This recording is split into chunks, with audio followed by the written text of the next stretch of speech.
Hello, this is Professor Stephen Esheba, and I'm here to help you out with an Excel exercise in which we're exploring Stefan Boltzmann's law, and this is just to kind of give you an idea of the objectives of why we're doing this. I want to see that you know how to enter values and formulas in Excel, do some what's called fill down, make a scatter plot, do a trend line. That's kind of the idea.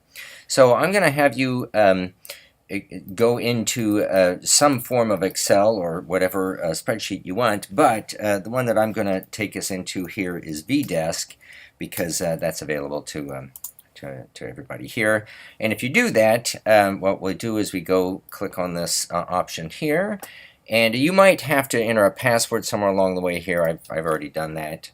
And so what it will do is take us to this window, and you want to go down to this lower window here and launch Excel this way. Now, I have already created a starter file for this, but you might want to just start off with a blank workbook. And as you can see, I've already entered a few things. You'll want to enter in your last name. I've entered in a few what we call just label cells. They're just labels for me to remember what I've entered here. This one stands for the voltage on the rheostat. In percentage, that's temperature in Celsius, and I've just entered temperature in Celsius and power, Celsius and Kelvin and power. Your data will be different from this, but I'm just putting these values in just so you can kind of get a sense of what it looks like. And I have one more set of values to enter, which you'll be doing all these. But so at a 50% power voltage reading, turned out that the temperature recorded was 306 Celsius. So these are the data that I'll be working with for this demo. Your data will be a little bit different. So we just entered formulas here, now values, but what I really want to show you next is how to calculate a value in Excel. And the way we do that is I'm going to start off with an equal sign, and the cell right next to it was the temperature in Celsius, so I'm just going to click right here. You can see it's cell B3, and but I want to add 273 to that to get me the temperature in Kelvin. And now you could repeat that for each one of these down, but I hope you don't, because there's this thing called fill down, which means I clicked on that box here. I'm going to go to the lower right. You see how the symbol changes, and I'm just going to draw it down just like that. And you can see what it did was here it referred to cell B3 and added 273. Here it advanced automatically to B4, B5, and so forth. Okay. For the power, the power that's being input into the heating pad that we're working with is proportional to the square of the voltage.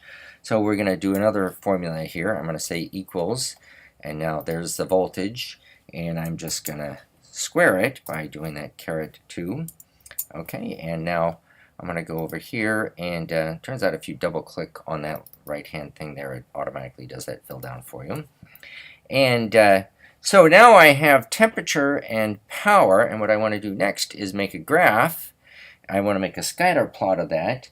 So what I'm going to do is highlight both of those boxes, and what we're going to do is find, I've gone to this Insert tab, and here's some charts, and one of them is a scatter plot, so that's what we're going to do. So now I have my scatter plot, and there's something I really don't like about this, which is that there's all this dead space here. So I'm going to double click on that horizontal axis, and you can see here that the bounds defaulted to 0. I think I'd rather go from 400, and then it automatically adjusted that to 600 there, and that looks pretty good. Okay. Now what I want to do is do a trend line, and what you're going to do there is click on that, and now that I've clicked on it, it highlights all those data points. I'm going to go to this thing called Add Chart Element.